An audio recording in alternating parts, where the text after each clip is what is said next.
The X Zone Radio Show with Rob McConnell is largely an opinion talk show. All opinions, comments, or statements of fact expressed by Rob McConnell's guests are strictly their own and are not to be construed as those of the X Zone Radio Show or endorsed in any manner by Rob McConnell, Relmar McConnell Media Company, the X Zone Broadcast Network, its affiliated networks, stations, employees, or advertisers.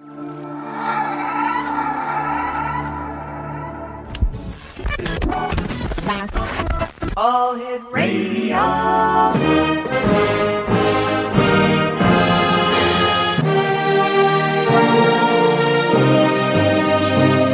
Welcome to the X Zone, a place where fact is fiction and fiction is reality. Now, here's your host, Rob McConnell. And welcome to the X Zone, everyone. My name is Rob McConnell, and for the next 4 hours, I'm your host and your guide as together we cross the time-space continuum to this place that I call the X Zone. It's a place where people dare to believe and dare to be heard. It's a place where fact is fiction and fiction is reality. And the X Zone comes to you Monday through Friday from 10 p.m. Eastern until 2 a.m. Eastern. Right here live and around the world on the Talkstar Radio Network and our fine family of broadcast affiliates across the United States, Canada, Central America, the Caribbean, South America, the Pacific Rim, Asia, Europe. And the X Zone is growing and growing and growing. And of course, if there's any place on earth that is not covered by the X Zone, it's available on TalkStarRadio.com streaming audio. My producer tonight at Master Control is the one and only Superman. Hey, Superman, nice working with you again this week. Hope you had a super weekend.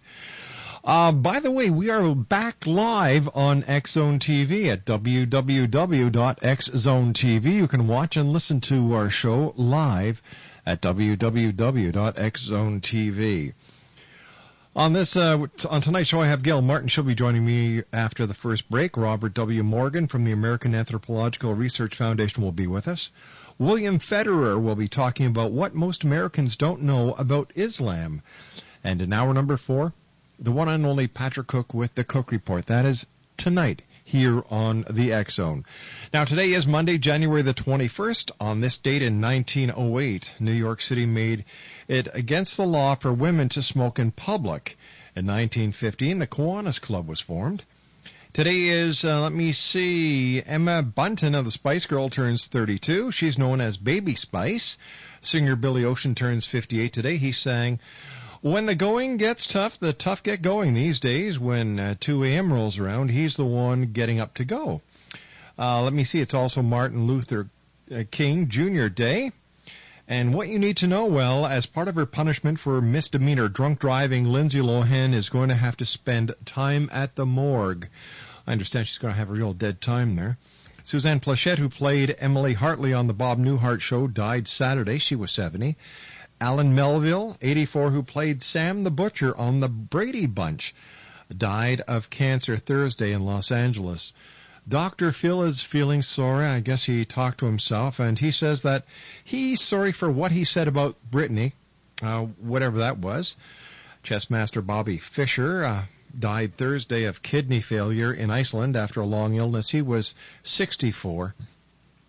And from the medical corner, people who take vitamin D supplements appear to have a lower risk of death from any cause, and this according to a new European study that was published in the Archives of Internal Medicine.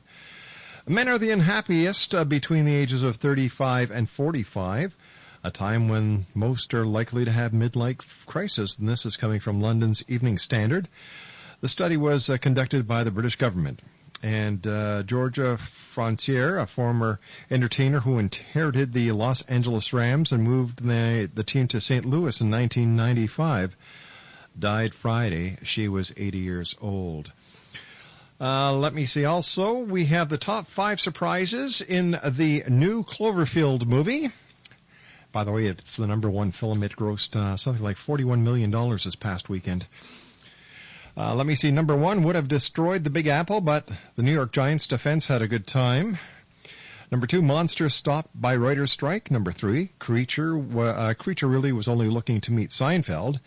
Number 4, only half of the city destroyed by Monster, the other half by Lindsay Lohan having a bad night. And number 5, The monster gets dizzy from handheld camera action. When we come back from the news at the top...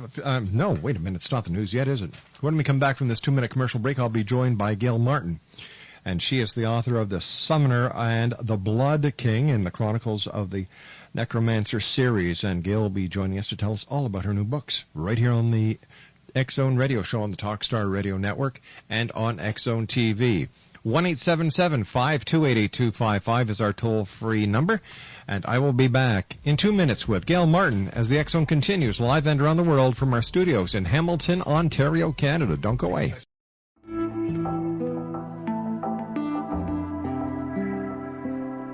Take a step back in time and discover old Florida cuisine at Marsh Landing Restaurant in Fellsmere. Enjoy delicacies such as frog legs, gator tail, catfish, and swamp cabbage, or enjoy the more traditional cuisine like hand-cut Angus steaks, ribs, and seafood. Join us for breakfast with a southern flair featuring sweet potato pancakes, biscuits, and gravy, and much more. Planning a party? Marsh Landing's private dining room can accommodate groups from 8 to 80 people. While you're visiting, enjoy the historic pictures, artifacts, and stories that line the walls. Marsh Landing is truly a unique experience. Marsh Landing Restaurant, 44 North Broadway in historic Fellsmere, or visit marshlandingrestaurant.com. Marsh Landing, old Florida cuisine at its best.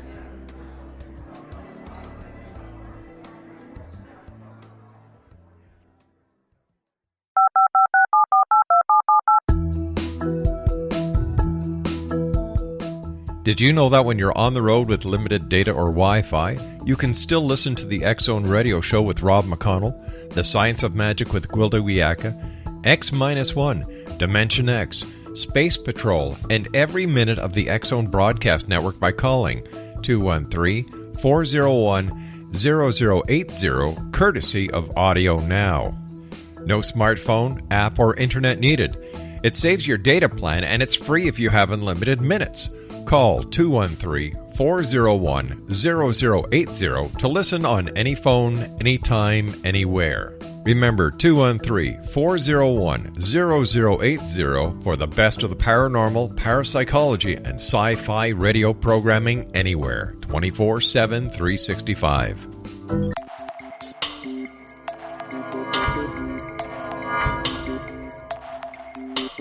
Are you interested in the paranormal, ghosts, UFOs, or psychic phenomenon?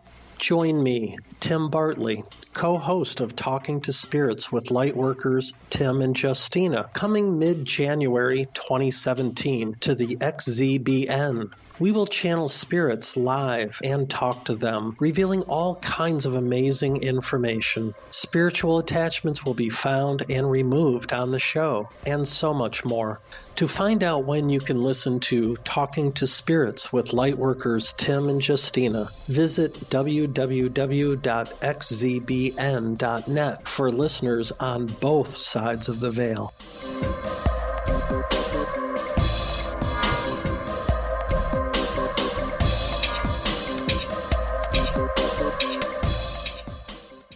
Must have been one heck of a night. I can't remember a darn thing about that night. Welcome back, everyone. My name is Rob McConnell. Gail Martin is our special guest. And Gail is the author of The Summoner and The Blood King in the Chronicles of the Necromancer series. The Blood King makes its own international debut February the 1st. For book updates, tour information, and contact details, visit www.chroniclesofthenecromancer.com. Gail kicks off a new book tour, February the 1st, that will take her to North Carolina, Arizona, Virginia, and Maryland. And Gail, welcome to the X-Zone. How are you doing these days? Well, thanks, Rob. I'm thrilled to be here. I'm pretty busy, but things are going well. Excellent, excellent. The Blood King finishes the story that began in The Summoner. Your world in the books include magic, ghosts, and vampires, which are treated as everyday experiences. Now, how does your world of the Winter Kingdoms expand in the new book? Well, the Blood King, as you mentioned, finishes off the story that began in The Summoner. So we get to see a lot more, not only of the characters from that book, but the world. And we start to see how really being dead or undead is just another part of life. And I really have enjoyed playing with that concept. We are so afraid of those things in our world, and at least in the U.S., we've really convinced ourselves that death is optional. Mm-hmm. It's very interesting to play with some of those concepts and see them from more of an extension of life point of view instead of some kind of grotesque distortion. I mean, it's just fun to play with the reality. Now, in your books, you deal with the paranormal in a very nonchalant way. Interacting with ghosts is the norm. How do you create the world of the Winter Kingdoms? Well, I think some of that came when I was a teenager and my grandmother died, and she died at home, and there was a moment when I was alone with her alone with her body in her bedroom, and I got creeped out and scared, and then I realized, well, my grandmother in life never would have hurt me. Why would I think if she could come back after death, she would suddenly be a monster? She'd still be my grandmother. She wouldn't hurt me if she could come back, so I wasn't afraid anymore. And that really stuck with me, and I started to play with the idea of why do we tend to, in fiction, immediately assume that ghosts are vicious or evil or malevolent. If they were good people before they died, they're good people after they died. If they were terrible people before they died, they're probably terrible people afterwards. And I started playing with the idea of, well, what would your extended family look like if it were really extended, if people could remain part of the family after death? And playing with that has been a lot of fun. Why do you think people have such a fascination with the paranormal these days? It's interesting because it's become pretty darn mainstream. If you take a look at the lineup on the TV channels, if you take a look at even some of the genres that used to be pretty straightforward, like romance, everything's gone paranormal. And I don't know. Some people blame it on, at least in the States, this kind of waking up and realizing you're mortal after all after 9/11. It shouldn't have taken that to make us realize at some point the merry-go-round stops. I don't know. Maybe it's more of a reevaluation. The baby boomers are finally hitting 60, and the generation that never thought it was going to get old is looking in the mirror and going, 30 more years, maybe tops. Wonder where we go from there. I'm not entirely sure, but there's some fun things to play with. Now, your main character is a summoner, a sorcerer with the ability to intercede between the living and the dead. Now, most fantasy necromancers are bad guys, but yours is a hero. How come? Well, again, it goes back to playing with that idea of why do we assume that just because people are dead, they're bad? Well, let's see. If they come back from the dead, something must be wrong somewhere. Well, maybe honestly, maybe they just had a conversation to finish.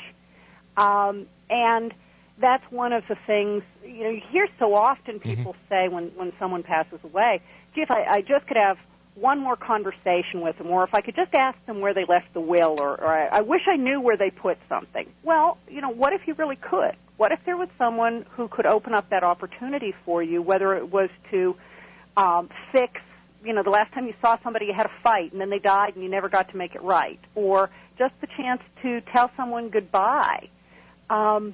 That would be really powerful, let alone the fact that if you did have somebody coming back from beyond the grave to make your life miserable, it would be nice to have someone who could make them go away. So the summoner, in my book, performs that function of being able to intercede. And that's different from a lot of fantasy and role-playing game summoners who tend to be the shadowy evil guy who raises these skeletal legions of the dead. I think it's a lot more to really kind of think through and play with my way. 1-877-528-8255 is our toll-free number. My name's Rob McConnell. My very special guest this hour is Gail Martin, and her website is www.chroniclesofthenecromancer.com. Gail, have you ever had a paranormal experience yourself? I haven't, but I know a lot of people whom I have great regard for who have, and I will say that I have enough respect for paranormal phenomenon that I don't go looking for an experience. I enjoy watching a lot of the shows on TV where people go ghost hunting or go, telling stories about haunted places. Personally, I don't think I would sign up to spend the night in a place that was reputed to be haunted. I've just got too much respect for the phenomenon. So, no, I haven't, but I don't go looking for it either. I have been on so many ghost tours. I have been to haunted places throughout the United States and Canada. I've gone to places where allegedly UFOs are spotted on a regular basis. And I have to admit, I have yet to have an encounter with a spirit or anything within the paranormal. Well, it's interesting because I know some people who, are by all normal qualifications, quite normal, quite well adjusted, and when they find out what I write about, they figure maybe they can tell me what they've experienced, and it's certainly very real to them, and I have no reason to not believe that that was their experience, and it just kind of makes me think about it and say, well, it's certainly possible, exactly. But it's not within my personal experience. Exactly. All is possible in this realm. Now, have you gone on ghost hunts? Have you dabbled in the paranormal?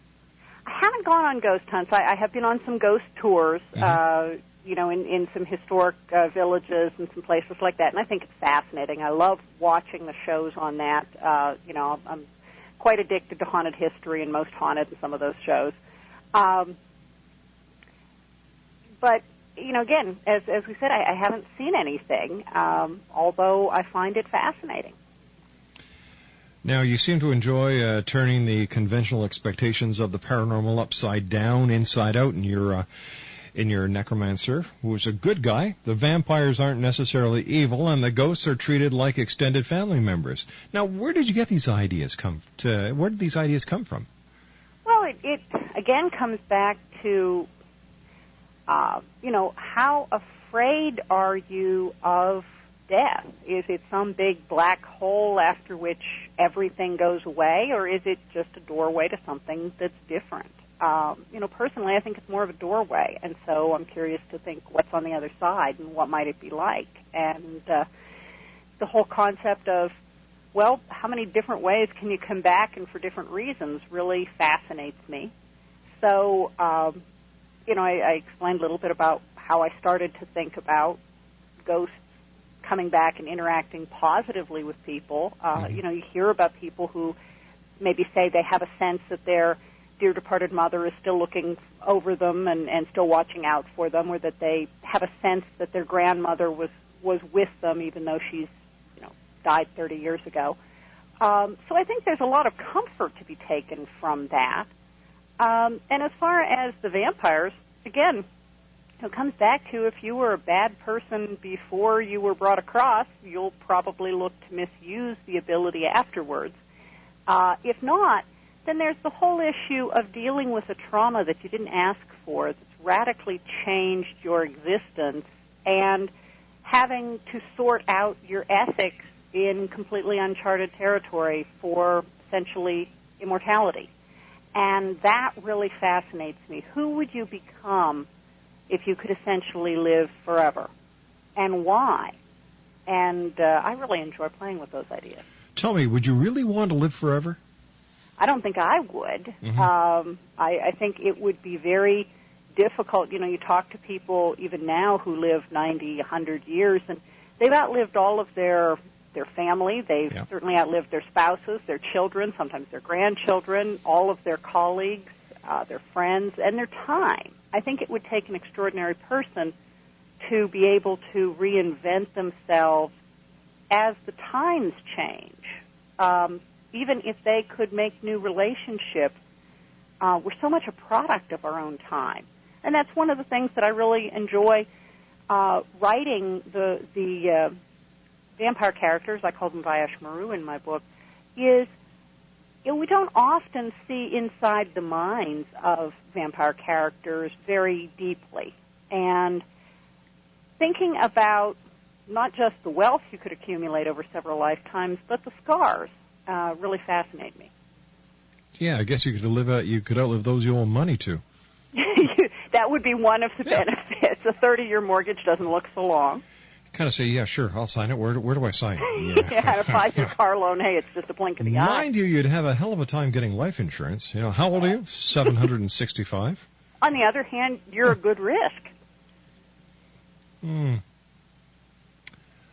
don't know if an insurance company would call that a good risk. All right, stand by, Gail. You and I have to go to a commercial break. We'll be back in a couple of minutes after the news. My name's Rob McConnell. Gail Martin is our special guest. We're talking about her new books.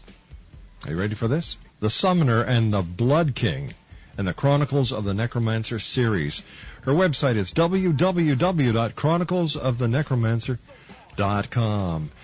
Gail Martin and I will return on the other side of this commercial break with the news right here on the Talkstar Radio Network and on X-Zone TV. 1-877-528-8255 is toll free. You can always email me, xzone@talkstarradio.com. Chat with us live here in our radio TV studio at talkstarradio@hotmail.com. And our two websites, www.xzoneradio.com and www.xzonetv.com. My name's Rob McConnell. I'll be back after this break as we continue live and around the world right here on Talkstar. This is the X-Zone Broadcast Network, broadcasting worldwide on broadcast affiliates and satellite program providers, including CNN Broadcast Network, Sirius Satellite Network, Star Media, Good News Radio Network, Angel Broadcast Network, Wiki Broadcast Network, and WPBN TV. For more information on the X-Zone Broadcast Network, visit us at www.xzbn.net.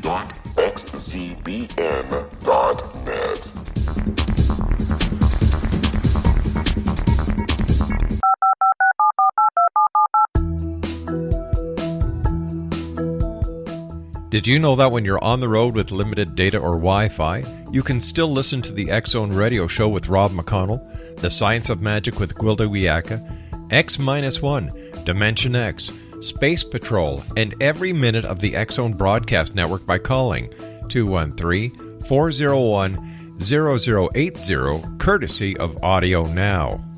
No smartphone, app, or internet needed. It saves your data plan, and it's free if you have unlimited minutes. Call 213-401-0080 to listen on any phone, anytime, anywhere. Remember, 213-401-0080 for the best of the paranormal, parapsychology, and sci-fi radio programming anywhere, 24/7, 365. And welcome back to the X-Zone. My name is Rob McConnell. Gail Martin is our special guest. Her website is www.chroniclesofthenecromancer.com. And Gail discovered her passion for science fiction, fantasy, and ghost stories in elementary school. The first story she wrote at the age of 5 was about a vampire. Her favorite TV show as a preschooler was Dark Shadows. At age 14, she decided to become a writer. She enjoys attending science fiction, fantasy conventions, Renaissance fairs, and living history sites. She is married, has 3 children, a Himalayan cat, and a golden retriever. Gail, at the age of 5, how did you know about vampires? Well, I'm not quite sure what my mom was thinking at the time, but I mentioned the TV show Dark Shadows. Mm-hmm. It was basically a daytime soap opera that was kind of this gothic show with vampires and witches and warlocks and werewolves and all kinds of good stuff set on this really creepy Massachusetts estate. And I was just fascinated with it. And from that time on, anytime I could get a hold of a ghost story or something like that, I brought it home from the library or found a way to read it. So, yeah, I got an early start.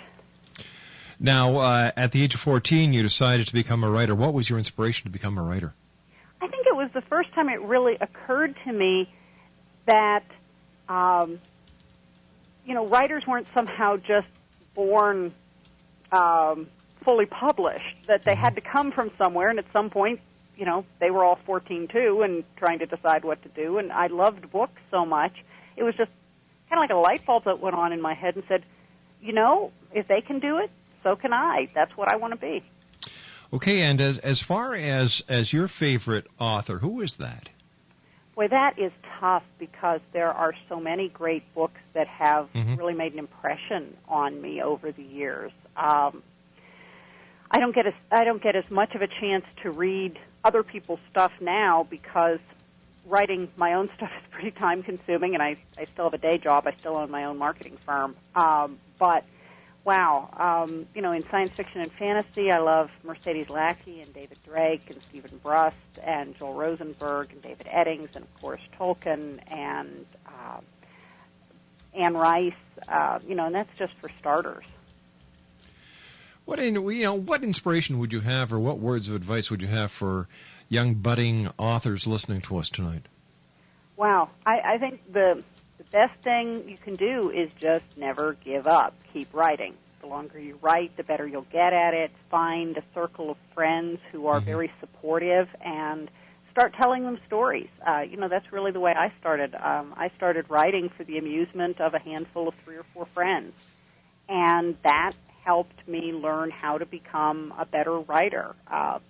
When I was in high school and middle school, I was very into writing fan fiction, which is a great way to practice. That's where, if you have a favorite TV show or a favorite movie, you write your own episodes for it. And that's a fun middle ground because the characters and the situations are already developed. You just get to work on plot and development.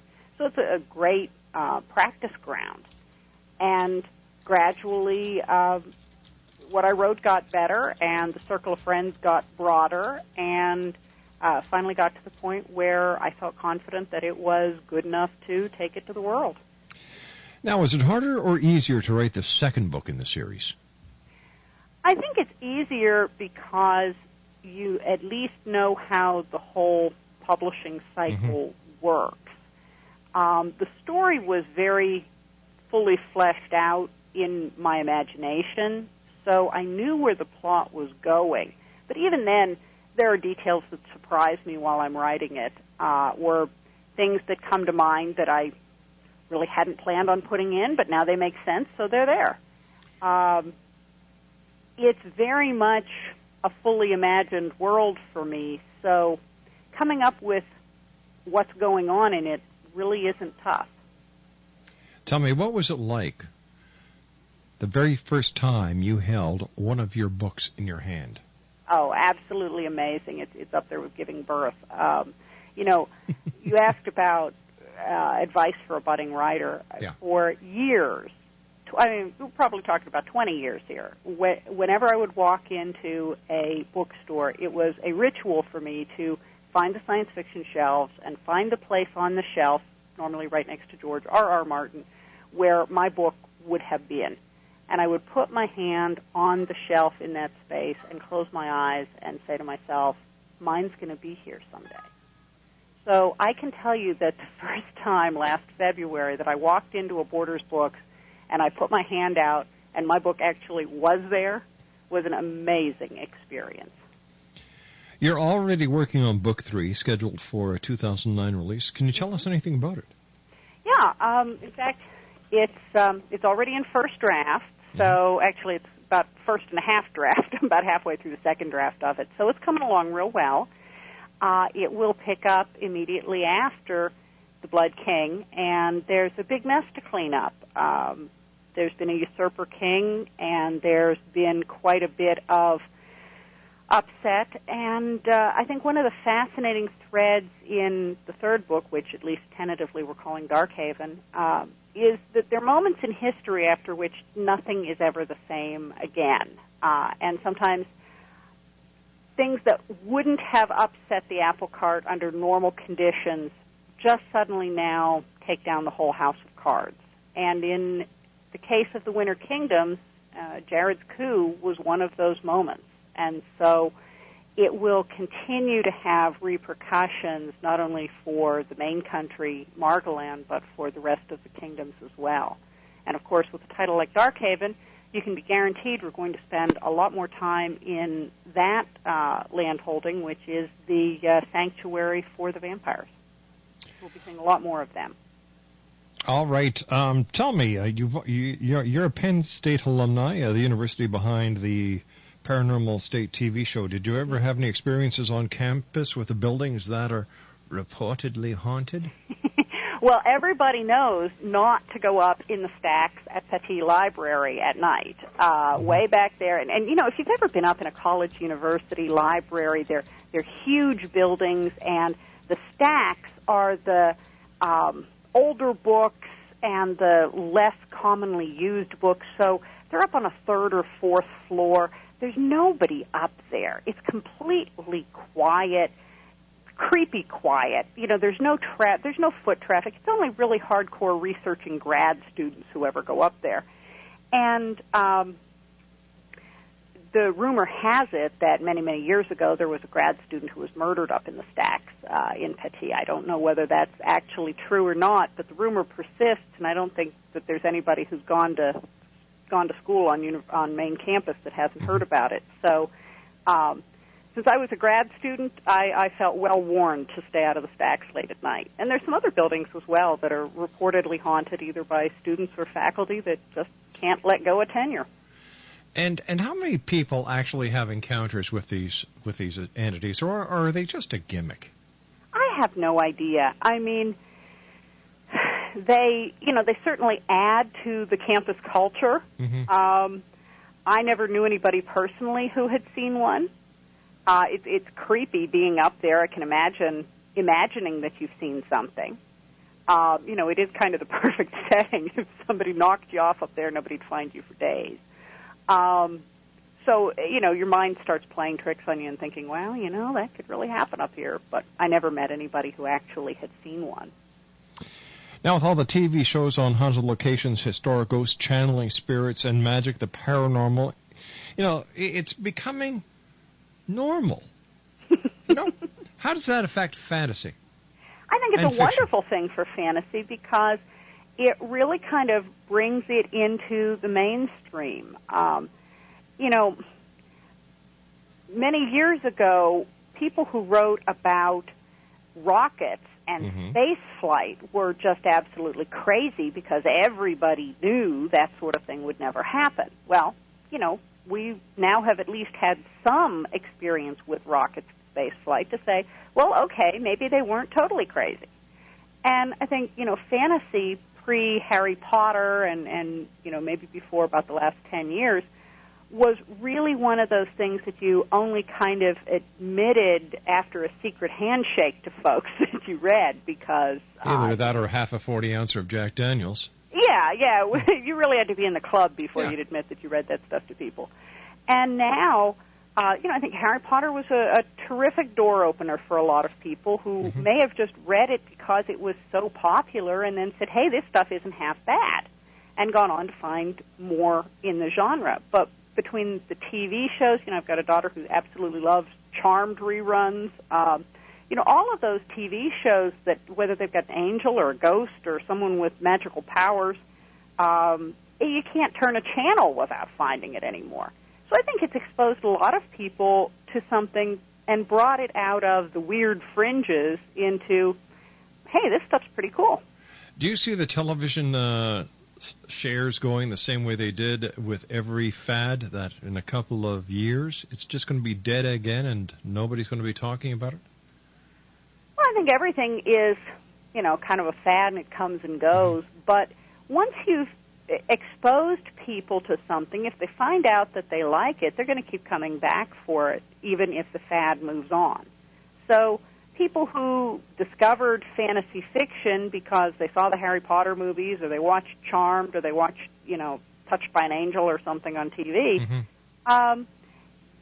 they're probably going to stay with that genre after the fad is gone. And I think these things kind of come and go in cycles, so I imagine if it does die down for a while, no pun intended, it'll be back up. Something else will trigger and it'll come back around. Kind of like shoulder pads. Now you've got really go away. You've got a busy book tour coming up. Can you tell us about it? Sure. I am doing a lot of signings in North Carolina in February, and of course I'm based in Charlotte, so that's kind of home turf stomping ground. Then in March, I'm going to be at the Phoenix Renaissance Festival And I found out last year that Renaissance festivals, amazingly enough, are very popular with people who also like to read fantasy adventure. That I had gambled on that and turned out to be right. So I'm going to be at the Phoenix Renaissance Festival in March. I'll be at the RavenCon Science Fiction and Fantasy Convention in Richmond, Virginia in April. I'll be at Balticon in Baltimore, Maryland in May. And then I'll also be at Con Carolinas in Charlotte the last weekend in May. And today I just received my invitation to be a guest author at DragonCon in Atlanta over Labor Day weekend. And then I'll be back at the Charlotte Renaissance Festival in October. All right. You're a busy lady. You've got another book on the go. You go to all these festivals. You go to all these conventions. Where do you find time for you? Well, fortunately, I really, really love the writing, and I'm pretty well organized. Don't forget, I also run a business, and I've got 3 kids, and I teach for a university. Just thought I'd mention that. I'm really well organized, and believe it or not, I do pretty much knock off work around 5:30 or 6 and spend the evening with the kids. Now, we may be sitting around watching Babylon 5. That was my big Christmas present this year was I got all 5 seasons of Babylon 5 on disc. So I'm now loving catching up on that. That was one of the classics, wasn't it? Oh, it was very well plotted. The characterizations were great, and I'm finding that watching it the second time through is just as good. So, big surprise. I've got a whole family that loves reading science fiction and fantasy. They'll all be coming with me to DragonCon. They don't make it to all of the conventions with me, but my teenage daughter went on book tour with me last year when we did Pennsylvania and Ohio. And so, and they're, my husband and my 2 older kids are my best proofreaders. They read the drafts. They give me their quite candid feedback, and they're extremely helpful. So it's kind of a family business. I was going to ask you what the rest of the family thinks of your success as an author. Well, I am absolutely thrilled that it's something my 2 teenagers are very proud of. If you have teenagers, you know that sometimes those moments are few and far between. Oh, tell me about it, yeah. My kids are very happy to recommend the books to their friends, and I'm absolutely thrilled with that. They've been to book signings with me, many of them, and they're all real good at setting up the tables and engaging people in conversation. And so, as I said, it's really kind of become a family business. All right, stand by, Gail. You and I have to take our final break for this hour. My name's Rob McConnell, and this is the X Zone on the Talkstar Radio Network. Gail Martin's our special guest. www.chroniclesofthenecromancer.com is her website, and she's the author of The Summoner and The Blood King in the Chronicles of the Necromancer series. I'll be back on the other side of this break with Gail Martin. Still to come on tonight's show, we have Robert W. Morgan, I have William Federer, and, of course, Patrick Cook with the Cook Report. We're coming to you live and around the world on the Talkstar Radio Network, as well as on X Zone TV. If you go to www.xzonetv.com, you can watch and listen to our show live Monday through Friday right here on Talkstar. This is the X Zone Broadcast Network, broadcasting worldwide on broadcast affiliates and satellite program providers, including CNN Broadcast Network, Sirius Satellite Network, Star Media, Good News Radio Network, Angel Broadcast Network, Wiki Broadcast Network, and WPBN TV. For more information on the X Zone Broadcast Network, visit us at www.xzbn.net. 19 Sergeant Central. 19 Sergeant, check. Officers on the scene. Hi, I'm Larry Lawson, host of Paranormal Stakeout. With over 36 years in law enforcement, I have learned a few things. The most important is the proper gathering and preservation of evidence is vital to putting the bad guy behind bars. It's no different in the world of paranormal investigation. Whether it's the search for the afterlife, cryptozoology, UFOs, and extraterrestrials, how we gather the evidence, preserve that evidence, and present it to a jury of our peers will make the ultimate difference in proving the existence of worlds and entities that are beyond our imagination. Join me, Larry Lawson, every week on Paranormal Stakeout when, along with my guests, we'll take a journey to prove with indisputable evidence what man has struggled to believe for centuries. Go to xzbn.net for the broadcast schedule and check me out at paranormalstakeout.com.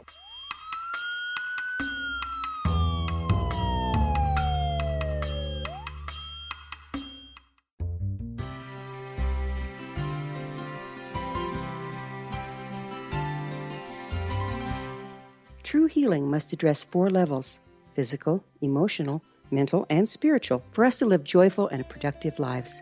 We tend to treat 3 of the 4, leaving the spiritual languishing. If you're tired of the same dysfunctional patterns cropping up in your life, Soul Balancing is for you. Trixie Phelps, owner and founder of Soul Balancing, is a naturally gifted energy healer trained in numerous esoteric forms, including shamanism. Trixie has created a powerful modality that safely and effectively clears your energetic field. A soul balancing session can remove interference, heal trauma, and restore your hope. Contact Trixie for a life-changing long-distance session today, www.soulbalancing.world.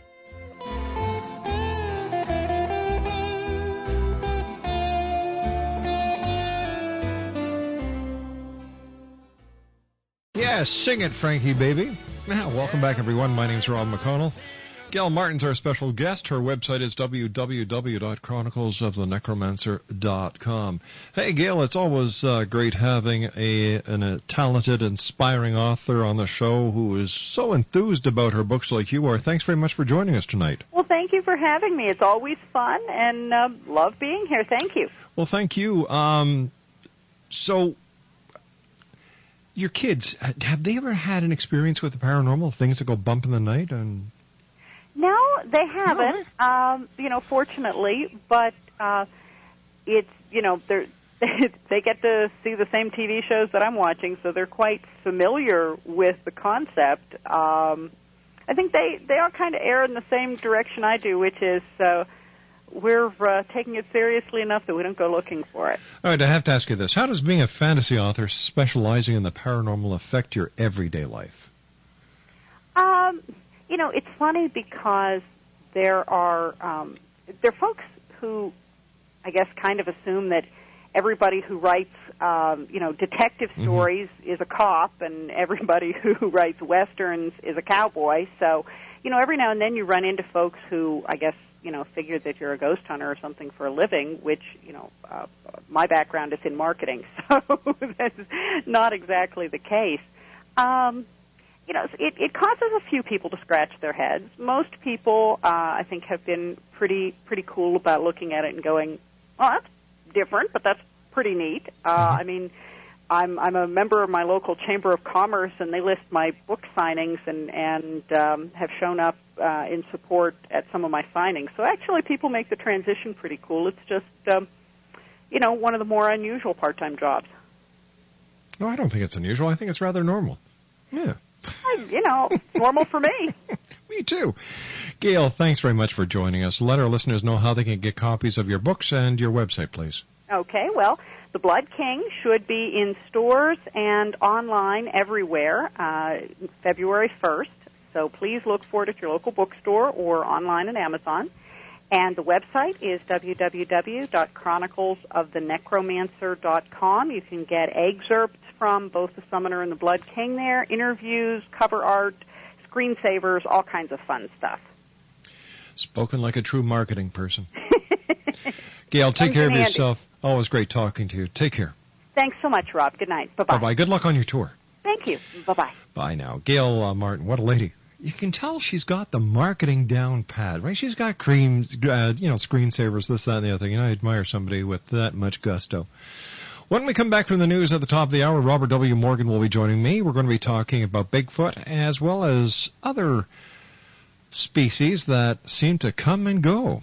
For example, how come we don't hear about the goat sucker anymore? I don't know if Robert can enlighten us on this, but that's one thing I'd like to ask him.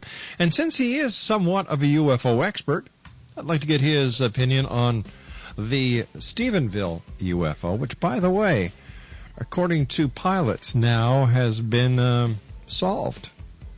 We'll talk with Patrick Cook on the Cook Report about this later on tonight here in the X Zone. After all, this is a place where people dare to believe and dare to be heard. I'll be back after the news at 6.5 minutes past as we continue live and around the world from our studios in Hamilton, Ontario, Canada. Don't go away.